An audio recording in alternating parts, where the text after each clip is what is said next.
来，乡亲啊，继续来看这个美国的参议员葛瑞姆率领着跨党派重量级的国会代表团访问台湾，昨暝到位，再起来觐见总统蔡英文，中昼到台北宾馆举行着记者会。伊讲，这个台湾是美国重要的伙伴，抛弃台湾等于是抛弃着自由。The Communist Chinese Party is supporting Putin. The Taiwanese people are supporting the suffering people of Ukraine. You're a peaceful partner to the United States. You do business with the world through the rule of law. To abandon Taiwan would be to abandon freedom itself.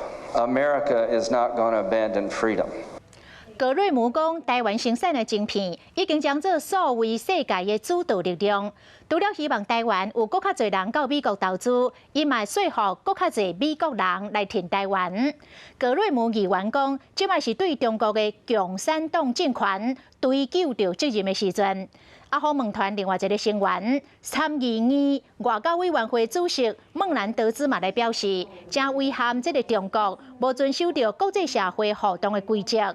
伊嘛讲，因来到台湾，就表示台湾甲美国的关系相当的稳固。Hello， 大家好，我是乃瑜，要教给大家2个任务。第一个，华视新闻的脸书专页，你按赞了吗？